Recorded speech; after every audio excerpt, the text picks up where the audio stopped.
Just a reminder, you do not have class tomorrow. Don't come to school tomorrow. Your teachers won't be here. So let's start off by talking about finding critical values.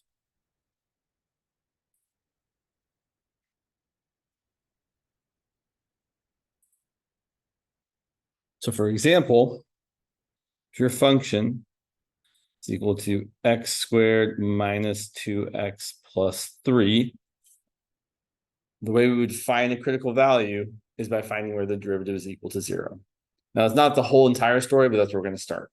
So if I take the derivative here, set it equal to, well, take the derivative here and set it equal to 0, and then solve for x, we're going to get 2x equal to 2. We're going to get x equal to 1. And we can see graphically what this means. If I actually graph this parabola here, x is 1. Sure, I mean, we're not trying to be like, sure. What we've got here is the vertex of the parabola. And at that point where x is 1, we have a horizontal tangent line. So here our derivative f prime of 1 is equal to 0, which is our slope. And that's the point x is 1 and y is something. The reason why we're going to talk about finding critical values is because we're going to use them really to do a number of things. I would say the main things we use critical values for are to, 1, find where the function has a relative max or min so that we can graph it better.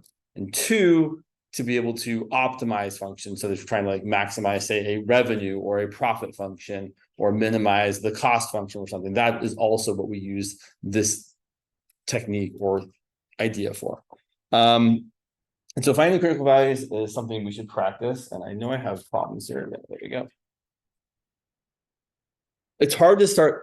I will say it's hard to talk about finding critical values in general without kind of doing more and to say we should graph the whole thing. But we'll try to kind of start slow and then build our way up to it. So let's look at some more examples. And let's do that. So let's say we have f of x equal to x cubed minus 9x, and we want to find the critical values.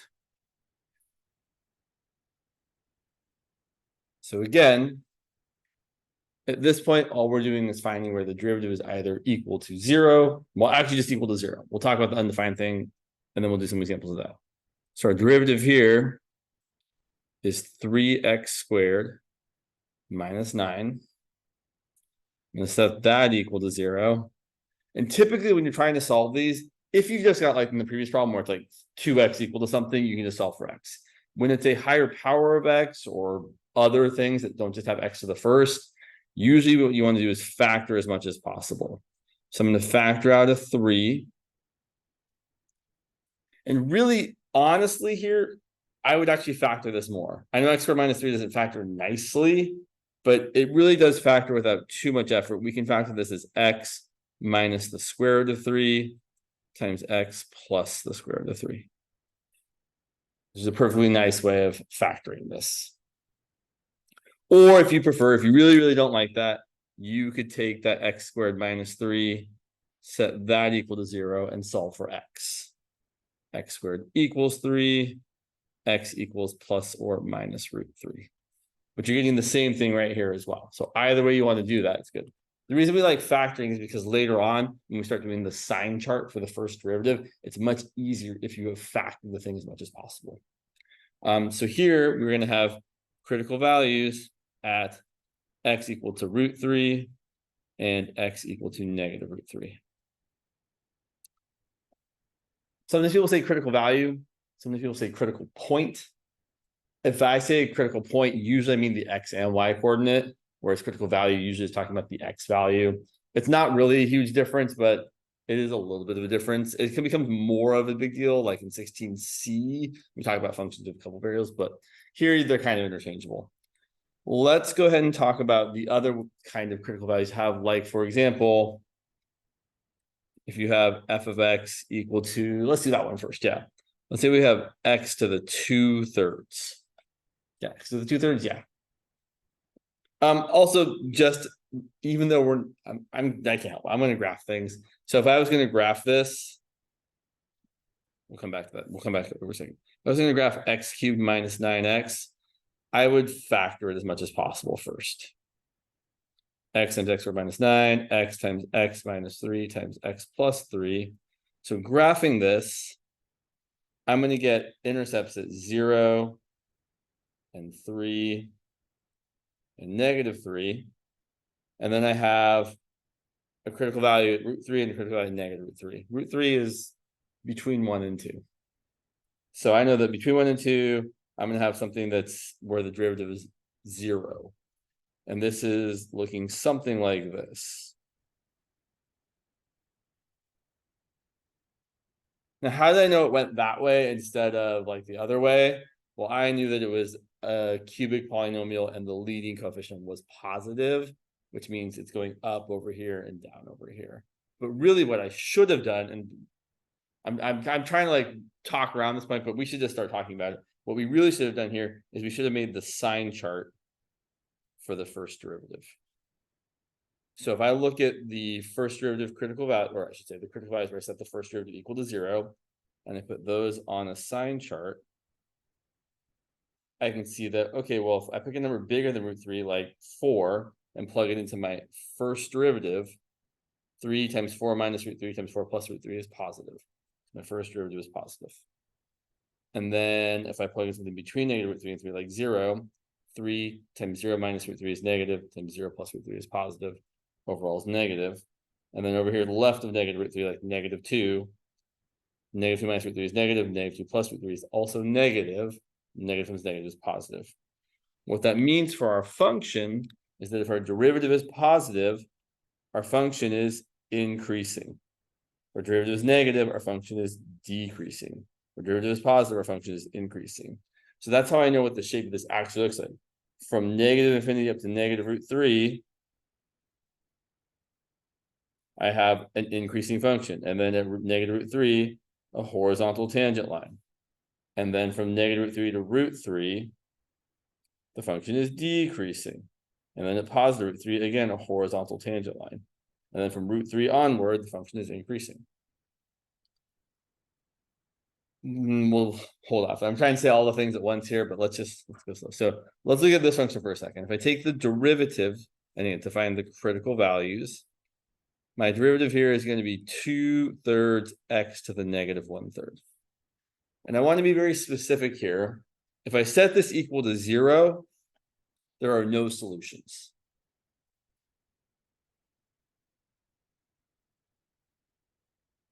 Because you might think that 0 is the solution here, and actually 0 still is going to be a critical point, but I want to be extra clear. You can't make this equal 0. There's no value of x you can plug in that's going to give you 0, because 0 to a negative power is undefined.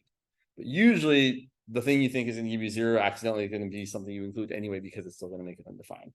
So looking at this a little more clearly, if we say we have 2/3 times x to the 1/3, well, yeah, that's clearly not equal to 0 ever, but certainly that is undefined when x is equal to 0.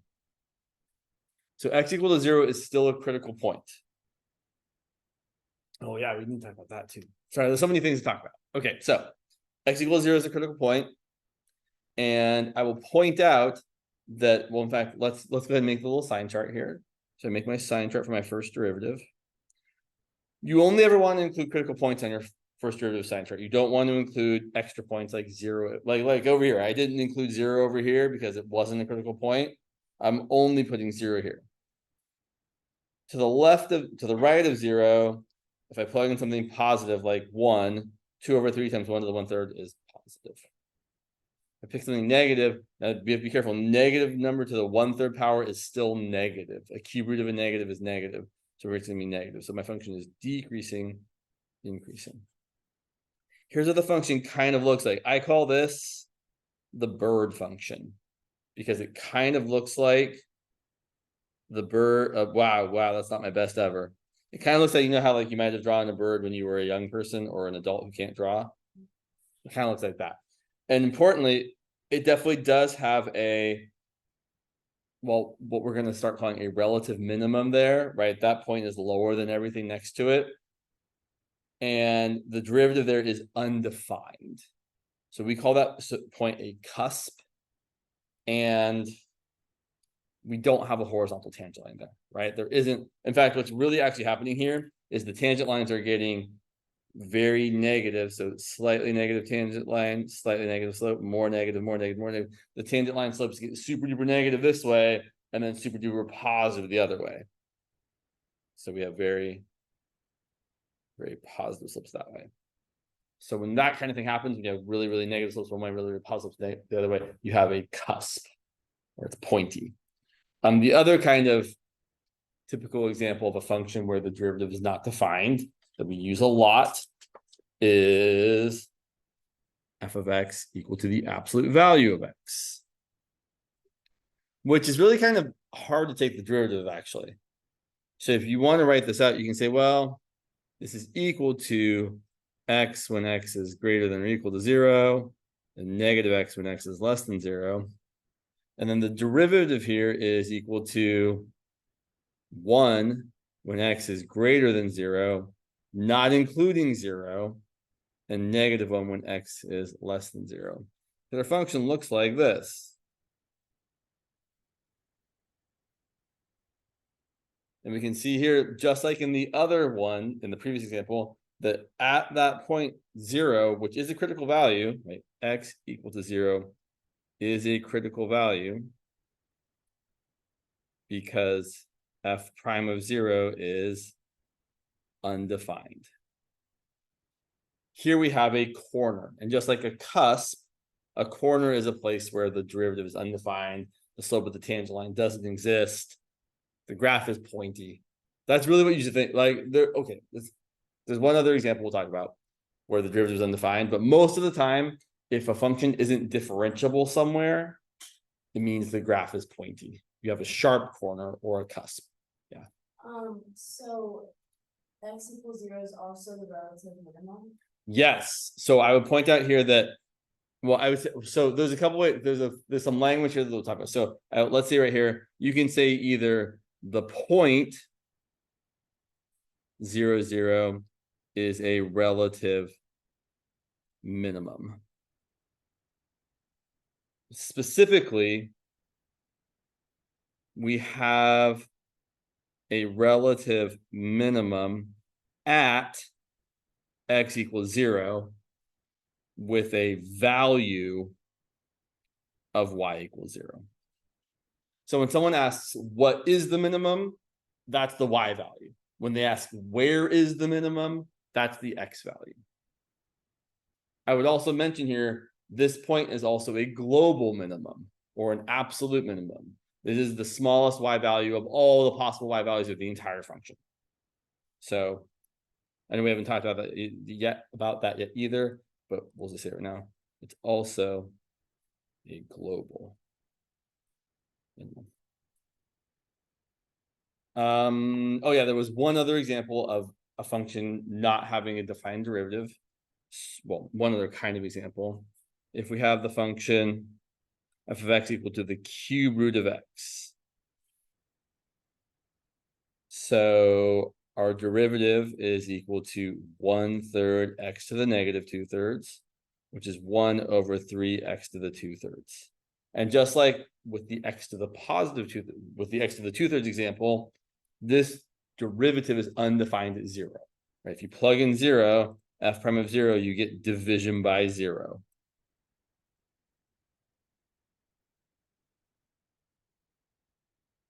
Great. So what do we have at 0? Well, let's actually look at the sign chart for the derivative. So pick a number larger than 0, like 1. 1 over 3 times 1 to the 2/3 is positive. Pick a number smaller than 0, like -1. -1 to the 2/3 is still positive because it's a -1 squared, which is 1, and then the cube root of 1 is still 1. So it's also positive over here. So it's increasing. But at 0, the function, I should say, the derivative is undefined, meaning typically when you have an undefined derivative, well, it can kind of mean this kind of thing. or it can mean this kind of thing where it's pointing like that, but it can also mean, see if I can draw this all right. Well, the cube root function, we kind of have an idea of what that looks like. It looks kind of like this.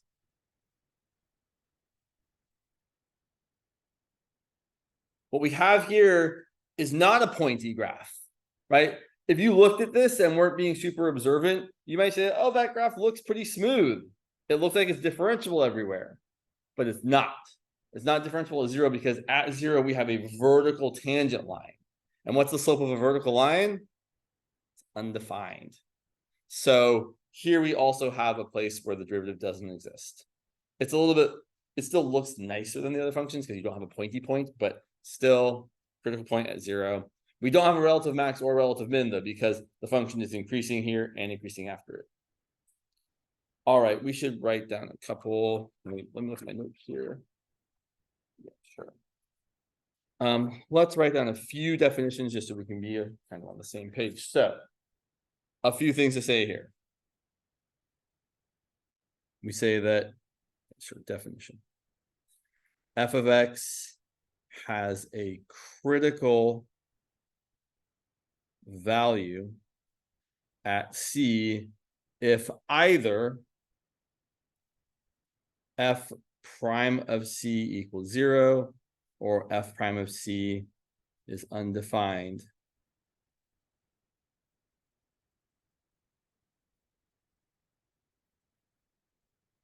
Where C is in the domain of your original function. And that's actually kind of an important thing to point out. Let's look at an example. Yeah, let's look at that example. Let's say our function was, sure, we'll do that one. Sorry, I'm waffling back and forth. There's too much what I want to do. Sure, let's look at f of x equal to x squared over x minus 1. So I'm gonna take the derivative here. It's gonna be a little bit funky.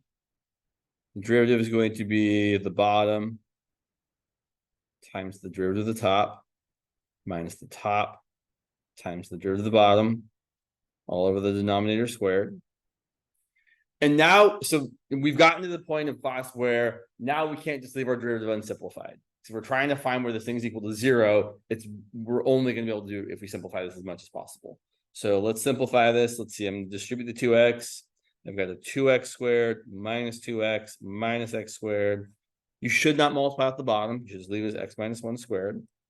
And finally, 2x squared minus x squared is just x squared minus 2x over x minus 1 squared. And we should factor out the x on top and get an x times x minus 2 over x minus 1 squared. We're going to set that equal to 0 / undefined. And definitely it is really, really, really in your interest to factor as much as you can. So what are the values of x that make this equal to 0? X equal to 0 and x equal to 2. And now what value of x makes this thing undefined? Sorry, Nikki, you're the only one here. What's the value? 0. 0 doesn't make it undefined. 0 makes it 0. So we need to divide, what we need to divide by to have a problem? You're right, the answer is 0, but what does x have to be to make the denominator 0? 1. Right. Now, here's where we need to be extra careful. X equal to 1 is not a critical value, but we still almost always include it. So here's what's going on. Why isn't x equals 1 actually a critical value? Because it's not in the domain of the original function, right? Really what we should have said from the get-go here is that we know that f of x has a vertical asymptote at x equal to 1. But even though x equal to 1 isn't a real critical value, we still want to include it on our sign chart for the first derivative because the sign might change there. It's actually not going to change there, but it's still important to include it whether or not it changes. So what I typically do when I think about this is I call this a pseudo critical value. But since it's not in the domain of the original function, you absolutely cannot have a relative max or a relative min or an absolute max or an absolute minimum there because you have a vertical asymptote. The function is totally undefined there. So that's what's important to keep in mind when you have this. You're like, oh yeah, it's not really a critical value. But if we look at our sign chart for the first derivative here, I'm plugging it, looking at 0, 1, and 2.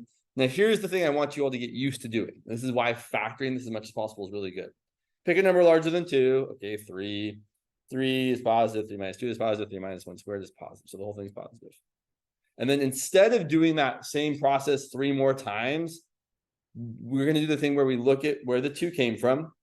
The 2 came from the x minus 2. The power is odd, so the sign changes. And then we look at the 1. The 1 came from the x minus 1 squared. That has an even power, which means the sign is going to stay the same. And then the 0 came from the x to the first. The power is odd, so the sign is going to change. And then we can see that the original function was increasing, then decreasing, then decreasing, then increasing. Here's what I love about doing the sign chart for the first derivative. Well, one, if you're trying to find relative extrema, it's usually the better way of doing it anyway. There is something else called the second derivative test, which we haven't talked about yet, which I don't really prefer at all, but is useful when you get to 16C. But what I really like about doing the sign chart for the first derivative here is it kind of tells you what the graph looks like. Right? If I was actually going to try to graph this function based on just what I've drawn there, and I should have lined that up better so the 0 matched with my vertical asymptote, but I didn't.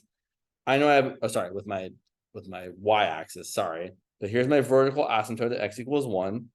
And then what I know is that from way left up to 0, the function is increasing. And at 0, I actually get 0.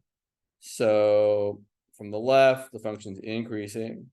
And then, oops, I probably, wow, I blew it. I blew it because I drew this like it's in, like I should have. So this is actually a good lesson in preparing. I should have looked ahead and be like, okay, I'm going to be increasing, then after that, I'm going to be decreasing. So I should have done more like, actually, yeah, something. I guess I should draw a new graph. I should have been careful, right? That's why it's good to look ahead.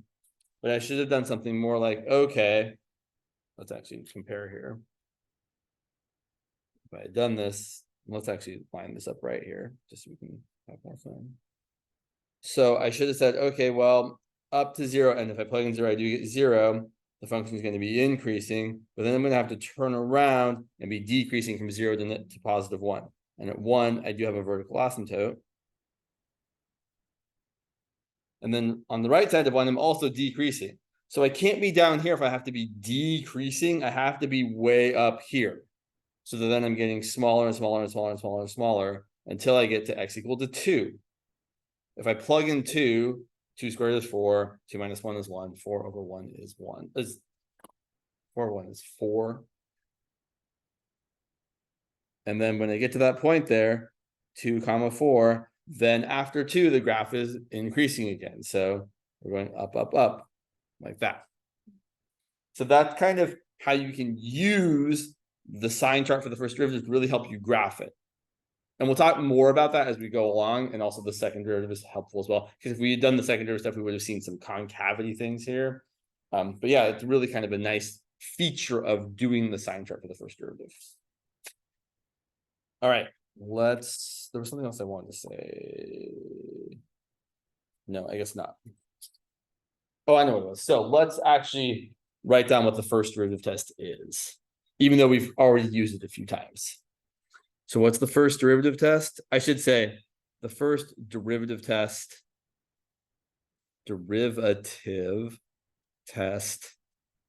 for relative extrema.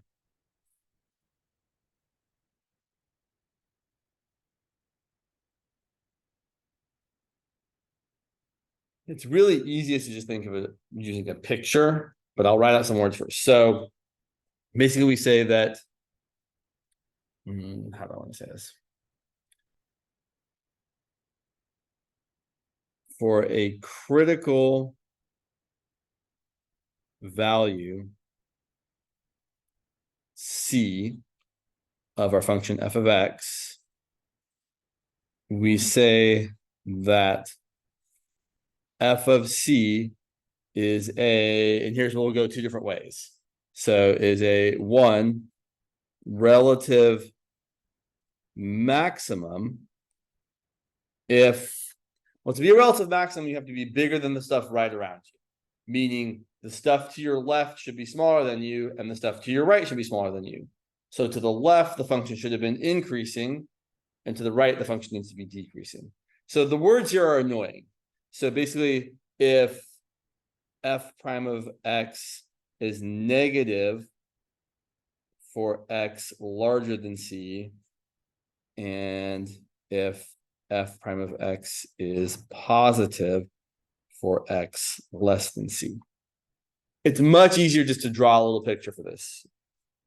Meaning, if that's c right there, and we're looking at the first derivative should be positive to the left of c and negative to the right of c. So if you have this situation, and c is a critical value, then we know we have a relative maximum at c. And likewise, we have a relative minimum if kind of the opposite thing is happening, meaning if the derivative is negative for x being to the left of c, and if the derivative is positive for x being to the right of c, meaning you have this situation.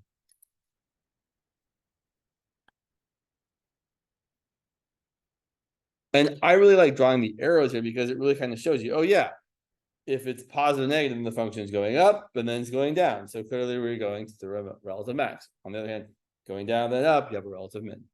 And then if you have any other thing like increasing, or decreasing, then you don't have a relative max or a min. So, right? If we have this situation or this situation, where the derivative is positive on either side of your critical value or negative on either side of your critical value, then no relative extrema.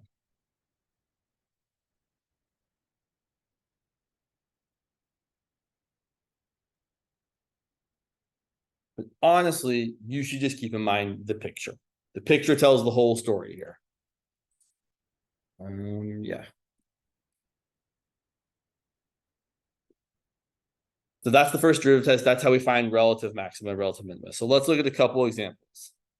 Let's say, so typically the kind of question that I would think you would most likely get asked is something like, find and classify all critical points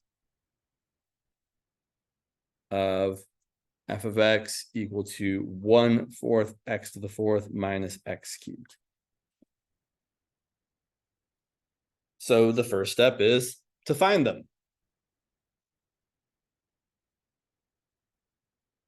So we take the derivative, which is going to be 1/4 times 4x cubed minus 3x squared, and set it equal to 0. And then we're going to do as much factoring as we can. Let's see. So this is just x cubed. X cubed minus 3x squared. I'm going to factor out an x squared. I'm left with an x minus 3. So my critical points are going to be, my critical values, either way you want to say it, x equal to 0 and x equal to 3.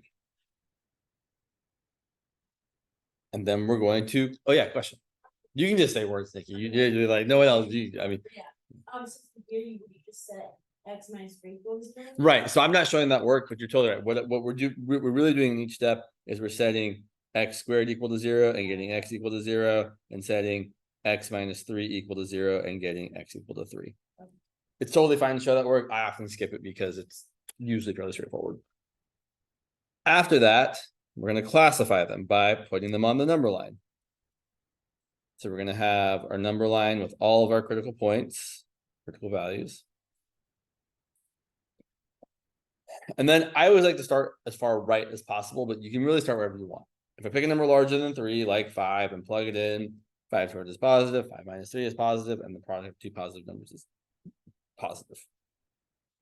And then when I go from one side of 3 to the other side of 3, well, 3 came from the x minus 3 factor, which is to an odd power, so the sign's going to, yep. And then 0 came from x squared, which has an even power, so the sign's going to, no, it's going to stay the same. So when the powers are even, the sign stays the same. When the powers are odd, the sign changes. So that means we have functional behavior that is, the function is decreasing, decreasing, increasing. So at x equal to 3, we have a relative, is it a minimum or a maximum? Right. At x equal to 0, I honestly, if I was asked this question, I wouldn't write anything for x equal to 0. But if they wanted me to, I would say at x equal to 0, we have neither. We have neither a max nor a min. And just for vocabulary stuff, people say relative minimum maximum. They also say local minimum or maximum. So it's totally fine to say local instead of relative.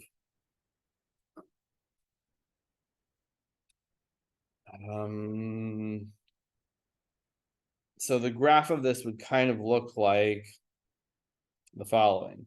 The function's getting smaller until you get into 0. If you plug in 0, you do get 0. But it kind of flattens out right at 0 because the derivative is 0 right there. And then from 0 to 3, it decreases again. And then it's going to flatten out at 3. And then finally, from 3 onward, it's going to get larger and larger and larger. Like that. And I will point out, certainly from the looks of it, it appears that 3 comma whatever is also a global minimum. It is the smallest thing on this graph. We could plug in 3 and see what we get. If you plug in 3. So here's a good thing to know. It's also nice to factor your original function if you actually want to plug in critical points to find the y coordinates. So if I factor out an x cubed here, this is equal to x cubed times 1/4 x minus 1. I might even factor out a 1/4 actually, and write it as 1/4 times x cubed times x minus 4. So then if I plug in 3, I get 27 times -1 times 1/4. So f of 3 is 1/4 times 27 times -1. So -27/4, which is just around, it's close to -7, I think, right? Because 28/4 would be 7, yeah. So it appears to be a global minimum as well, which we'll talk about in a minute here, I promise. What time is it? Oh yeah, we don't. Yeah. Yeah. Something else I feel like I wanted to say here. I guess not. 0, 0, yeah. I don't think he talked about this much in the notes, but sometimes people ask you about the intervals where a function is increasing or decreasing. So I would point out that this function is increasing on the interval from 3 to infinity. We almost always talk about intervals of increasing or decreasing as open intervals. I would never include the point 3 as the endpoint of my interval where it's increasing. Okay, now here's where things are a little bit funky. This function is decreasing on the interval from -infinity to 3. We don't need to stop at 0 and then start back up, because from left to right, the function is always getting smaller. Because for a function to be decreasing, it just means that if your x value increases, your y value decreases for any 2 points in your interval of decreasingness.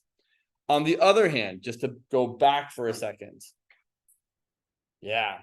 So just to look at this previous example here, I would point out that this function is increasing on the interval from -infinity to 0,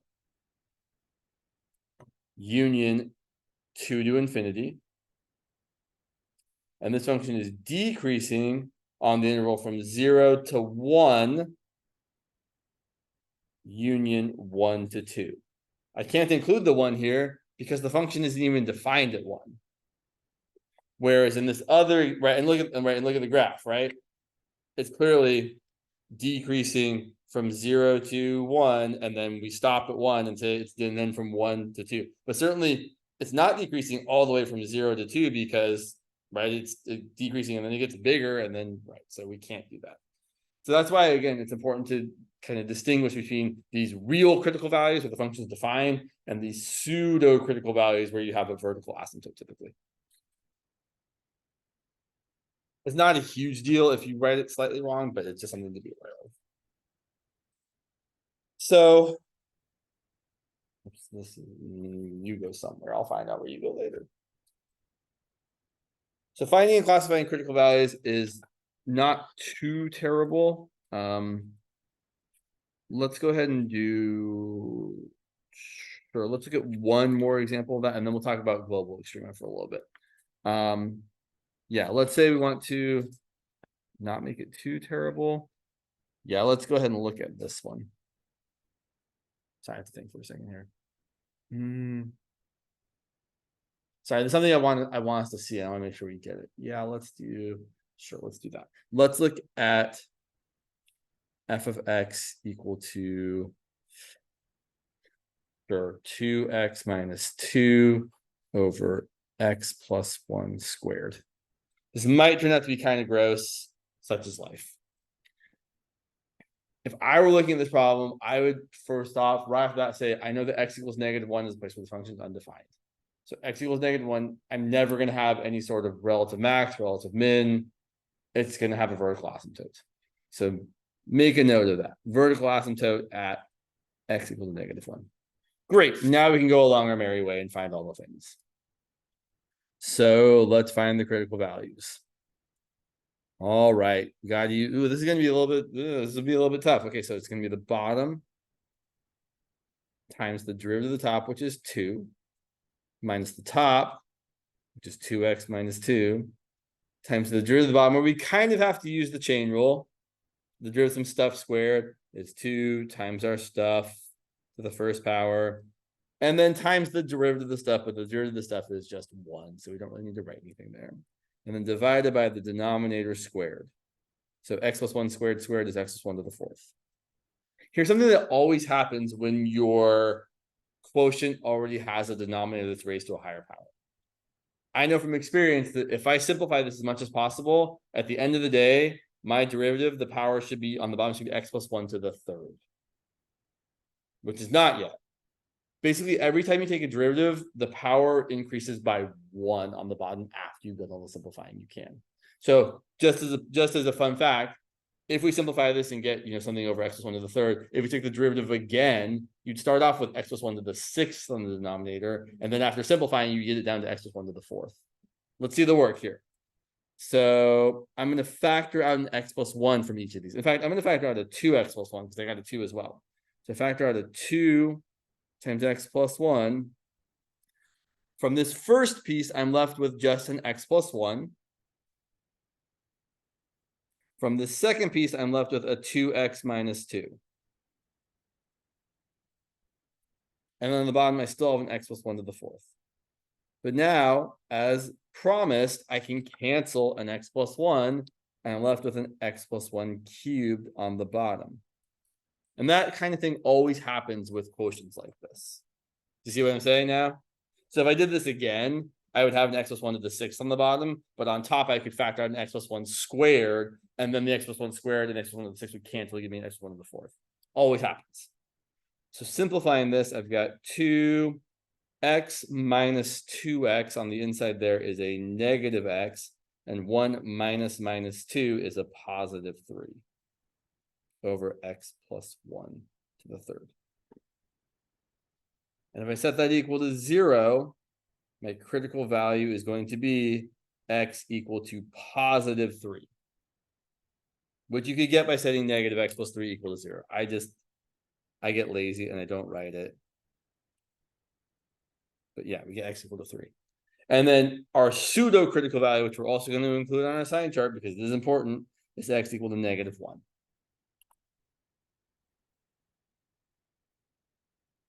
All right. So pseudocritical values. Always.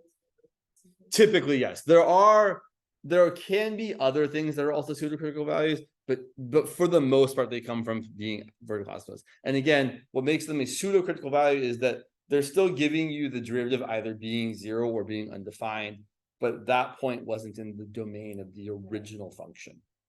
And most people define a critical value as a point in the domain of the function that meets this criteria.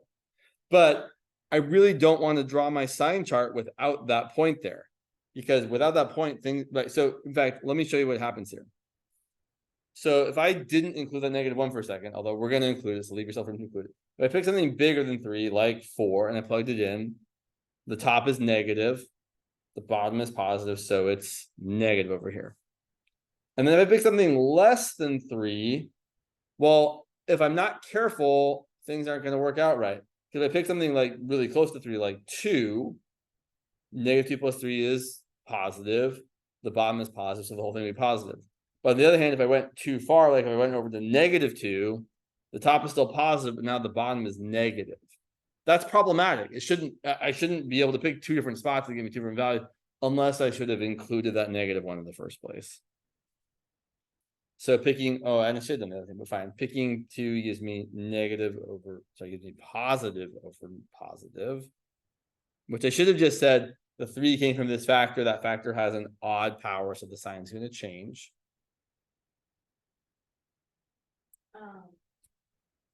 Right. Right. I say change, but yes, flip is all right. And then the -1 came from this factor, which has what kind of power? Which means the sign's going to? Exactly. So our function is decreasing, then increasing, then decreasing. So what we'd say is that at x equals to 3, we have a relative maximum. And at x equal to -1, we have I tricked you. We don't have anything at -1, but it's easy to get tricked, right? And I was definitely trying to trick you there. So at x equal to -1, we have nothing, because we have a vertical asymptote at -1. But it's really easy to miss that, right? You're like, oh yeah, decreasing, increasing, relative minimum. No, it's not. And just to kind of to help you out to see this, right? If you look at the graph, which we can squeeze in here because we're not trying to make it too perfect. If you look at the graph of this, you have to have a vertical asymptote at -1. So when I'm doing the graph here, I'm not saying all these things yet because we haven't gotten super deep into the graphing here. But what I'm really actually doing when I graph this is I'm looking at the original function. I'm saying, okay, if I plugged in 0 for x, I would get -2 over 1. So that'd be a y-intercept of -2. And if I set this equal to 0, I set the top equal to 0, and I get x equal to +1 from every. So I'm kind of cheating a little bit and looking for those intercepts. I'm just not talking about it yet. And then we are going to have, and this would have a horizontal asymptote of 0 because the degree on top is less than the degree on the bottom. So what's happening here is at 3, we have a relative maximum. And then it gets smaller after that. And it's also doing this, right? So from left to right, decreasing from -∞ to -1, increasing from -1 to +3, decreasing from 3 onwards.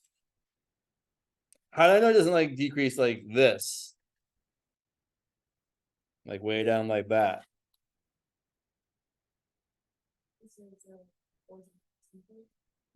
You're right. That's a good answer that I wasn't anticipating, but you're right. But here's what I want to say in contrast to that. You definitely can cross a horizontal asymptote. In fact, we did. We crossed it right there. But you are right in that we do have to eventually get closer and closer to a horizontal asymptote. The answer I was trying to elicit was that we can't go this way because we can't cross the x-axis again because we don't have another x-intercept. So that's also something. But really, what helps us do this is really the sign chart and the second derivative sign chart as well. And then I would just point out here, if you were going to graph this, you would typically want to find the y coordinate of this relative maximum here. So we would say this is the point 3, comma. Here's what you do if you don't have enough time. and you were expected to find this. You write 3 comma f of 3.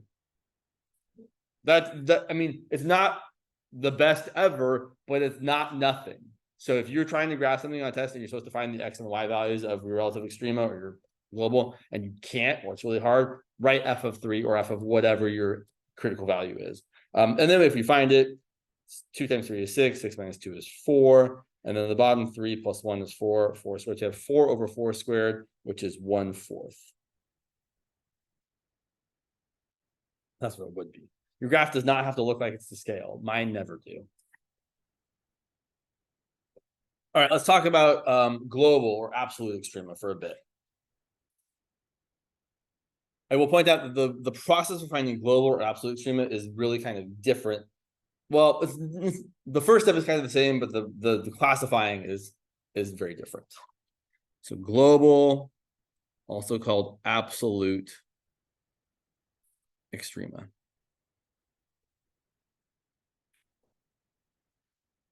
Not every function will have a global max and or a global min.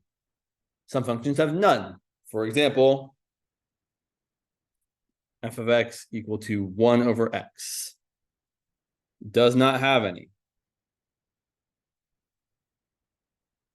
Right? If you draw it,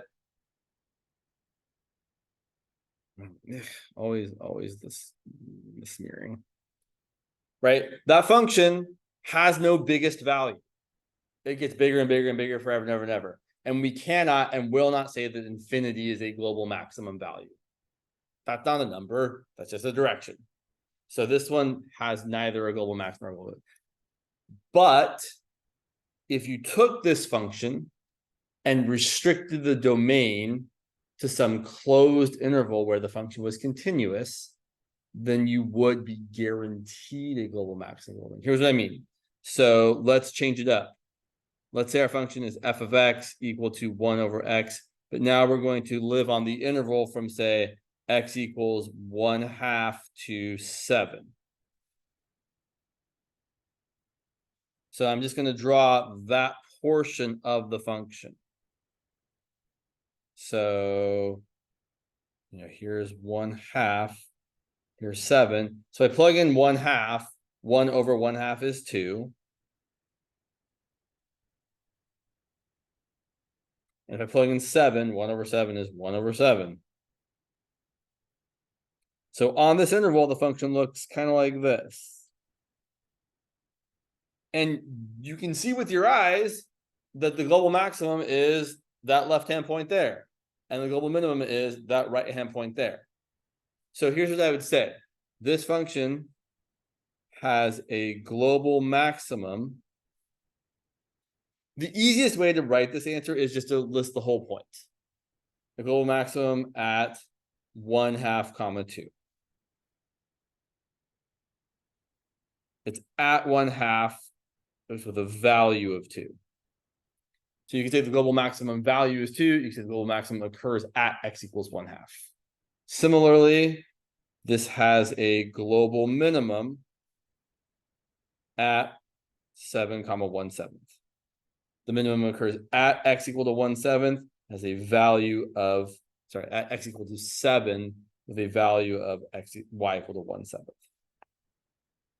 But that's a little bit, well, I'm missing, I'm not covering all the things here, but I just want to point out that, and this is something called the extreme value theorem, that any function that is continuous on a closed interval is guaranteed to have a absolute maximum and an absolute minimum. Just to kind of go along with this theme, if instead we had said, I want to look at the same function, but now I'm going to change the interval to be something like -2 to +3. Now you're not guaranteed anything, because although you have a closed interval, this function is not continuous on that closed interval. This function is very much discontinuous at x equal to 0. If you graph it, it's going to look like this. So from -2 to 3, so -2, 1 over -2 is -1/2. It's going to look like that. And then from up to 3, it's going to be 1/3. So it's going to look like kind of like this. So there's your point. 3 comma 1/3. There's your point, -2 comma -1/2.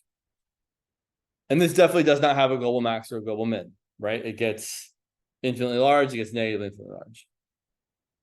Not meeting the criteria of being continuous on a closed interval doesn't mean you can't possibly have a global maximum or global minimum. It just means it's not guaranteed to happen. So let's look at a more normal example. Sure, this is kind of my favorite example. So let's say we have f of x equal to x cubed minus 6x squared. Yeah, that's my typical go-to on the interval from -1 to 7. We want to find all global extrema, which we know we're guaranteed to have because we have a closed interval and certainly have a function that's continuous everywhere, because any polynomial is always going to be continuous and differentiable everywhere, which is why we really like polynomials, because they're really easy to work with. They have all these nice qualities, like having a domain that's everything, having continuity everywhere, having differentiability everywhere. They're wonderful. They're the best ones. So to find the global extrema, I kind of think of it as a 3-step process. Step 1, find all the critical values. We didn't talk about that in the previous example because there weren't any. So take your derivative, and you should only have to be setting it equal to 0. That's not true. I lied. That's a giant lie. I take that back immediately. In this example, we only have to set it equal to 0 because we know it can't be undefined.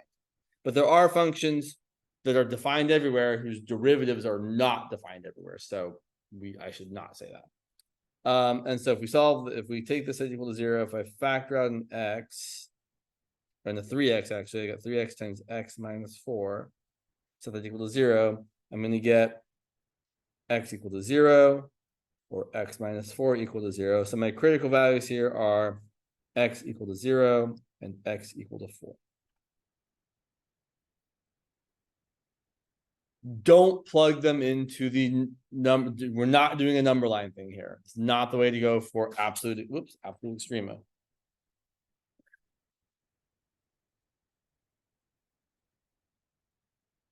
So step 2 is to take, we'll get to that in a second, is to take your critical values and your endpoints and plug them all into the original function. Why the endpoints? Well, look at the last example. Right, in the last example, we plugged in the endpoints and saw that was where we had the biggest and the smallest values of the function. So we're going to plug in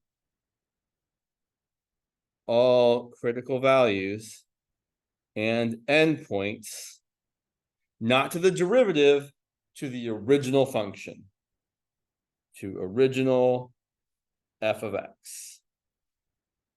So I'm going to find f of 0, f of 4, f of -1, f of 7.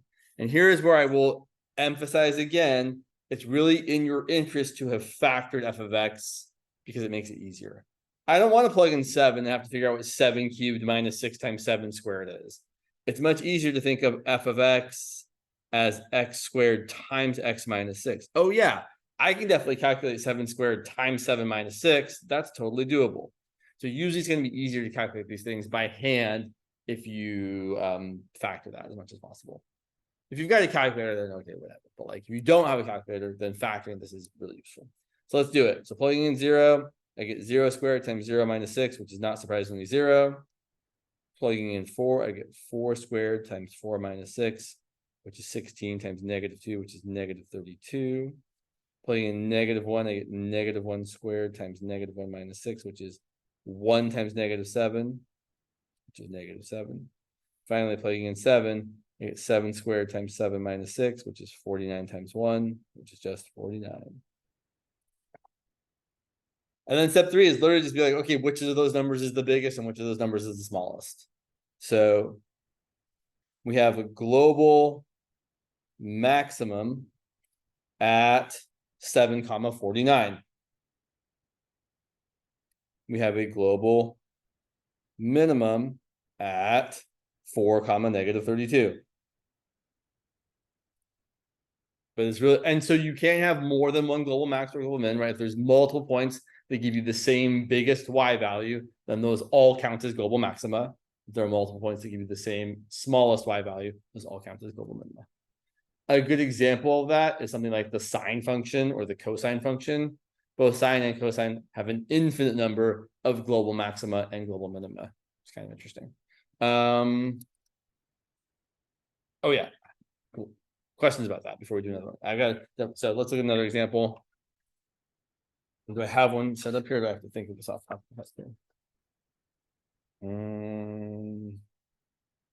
Well, we'll do this one. I don't know if this one is going to show the thing I want to show, but it's kind of worth. No, let's do this other one. Yeah. There's something I want to make sure we hit upon, and I'm not sure if the example will show it or not. Well, let's say we have the function square root of x over x plus 1 on the interval from 0 to 4. And before we do anything, we should just double check to make sure, is this function even defined on this interval? Yeah, it is, right? This function certainly is not defined if x is less than 0, because you can't take the square root of a negative number.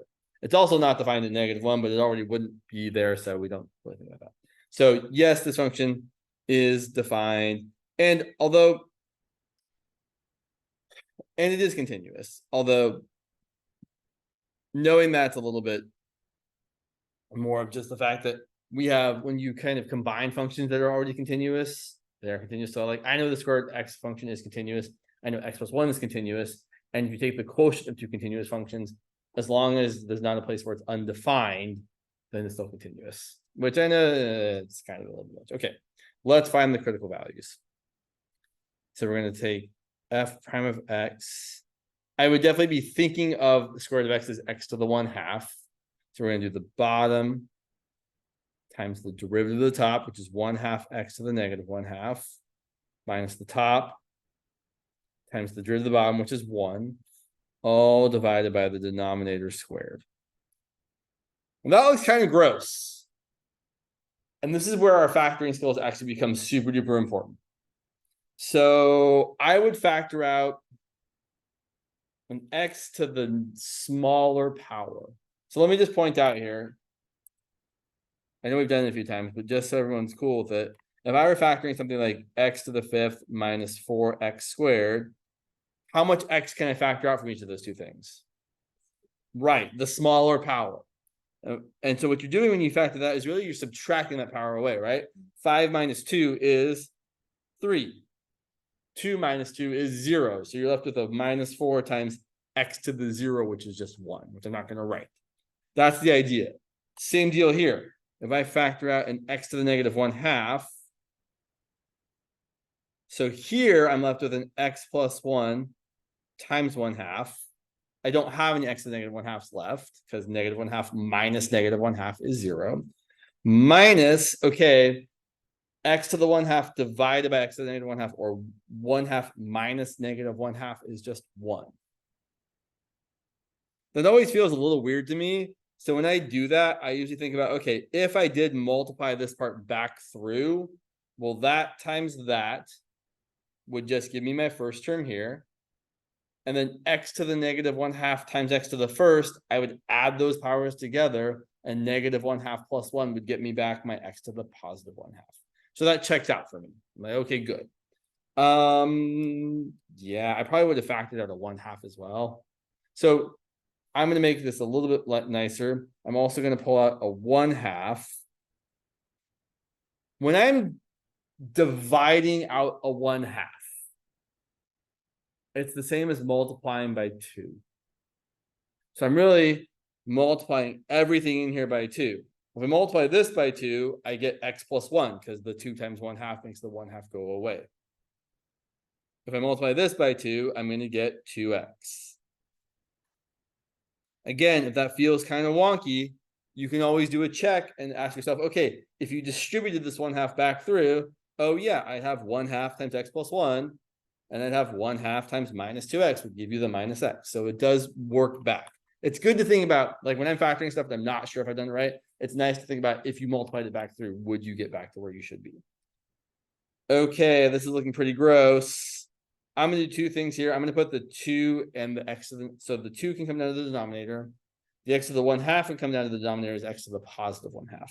So I'm going to have 2x to the 1/2, x plus 1 squared. And in the numerator, I have x plus 1 minus 2x, which is going to be a minus x plus 1.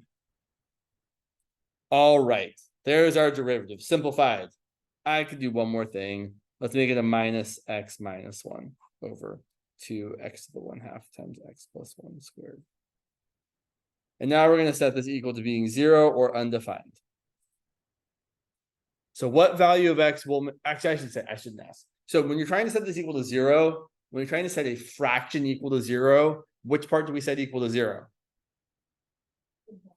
That's where that's how we'll see where it's undefined. Right? If you set the bottom equal to 0, you're going to be dividing by 0. You want to set the top equal to 0 because 0 divided by 5, for example, is 0.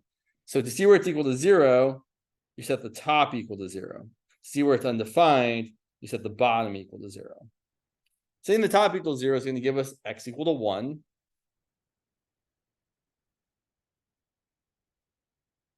Saying the bottom equal to 0, we're going to get 2x to the 1/2 times x plus 1 squared equal to 0. X plus 1 equal to 0 gives us x equal to negative 1. X to the 1/2 equal to 0 gives us x equal to 0. Now I want to point out, not all of these are going to be used to find global extrema because not all of them are in the interval that we were given in the first place. -1 is not something we need to worry about here because it's not in the interval.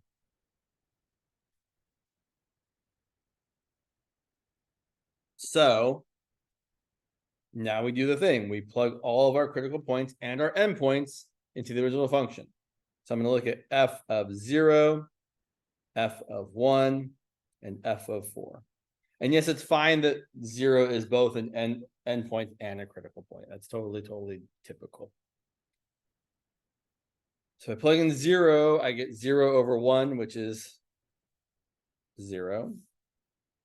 If I plug in 1, I get the square root of 1, which is 1, over 1 plus 1, which is, I don't know why I'm writing 1/2 again, but I am.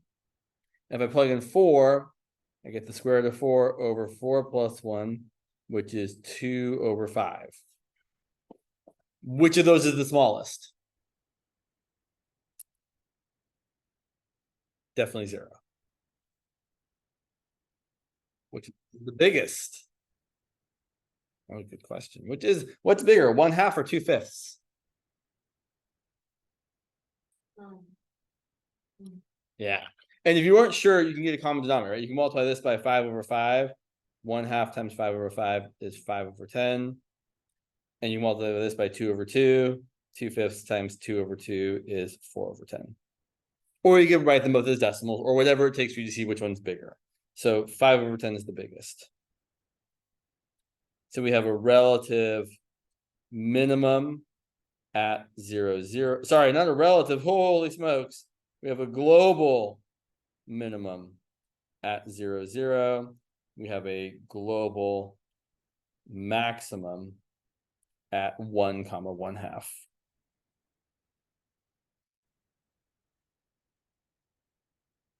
Typically, to be a relative maximum or a relative minimum, you have to be bigger than all the things on either side of you, which means you can't have a relative maximum or minimum at an endpoint because it's not defined on either side. Some people don't do it that way, which is weird in my opinion, but looking at the notes from Tab's class, I'm pretty sure that he is doing it the normal way where we don't have relative extrema at endpoints. Okay, let's look at one more example. One more. Should we do one more example? Okay, and then we'll see if we can say anything about second derivatives, or we might have to wait till Tuesday to talk about second derivatives. And I did have a specific. Well, didn't have, but let me look real quick here. Sorry, there. My computer is hot. No, no. Okay, fine. Give me 1 second to think about something here. Let's see. I want that to happen. Sorry, it's always interesting making these up.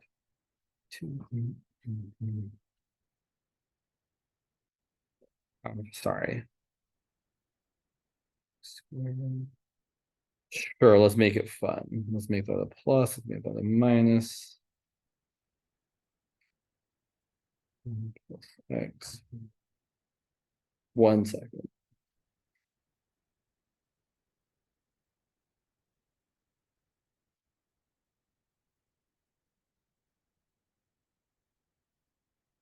Okay, let's say our function f of x, it's going to be kind of gross. It's 2x cubed minus 11x squared minus 8x plus 7 on the interval from, let's say 1 to, let's say 1 to 10. That will not be too terrible. And we want to find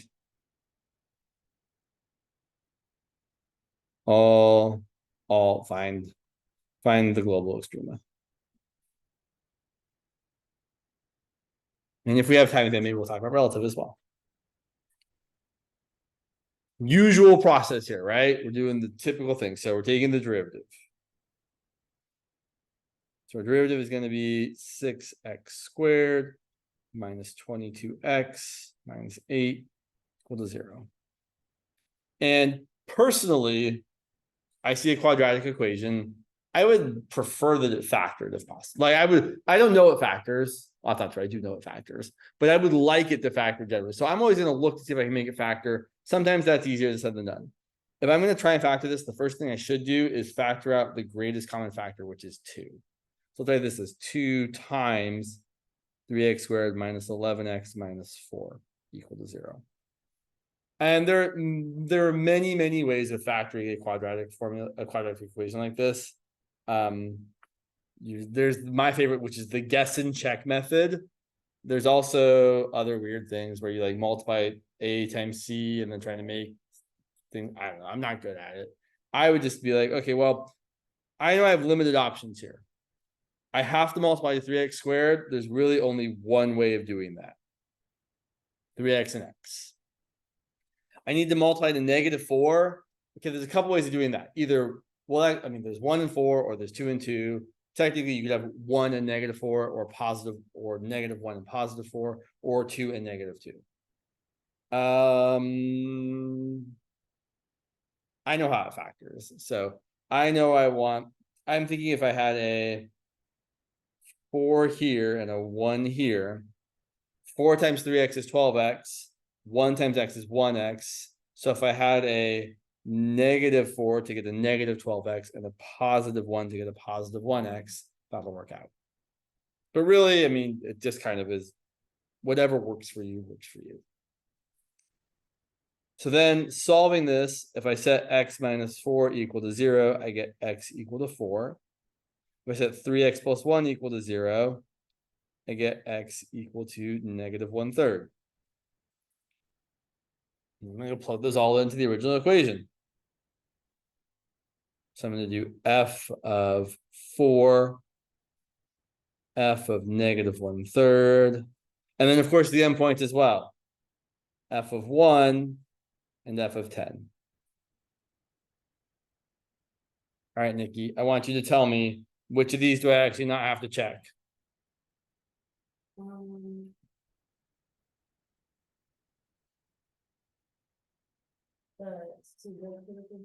And there's not, all of them are real critical values here. But there's one of them I don't have to check for a different reason. It is. Why don't I have to check it?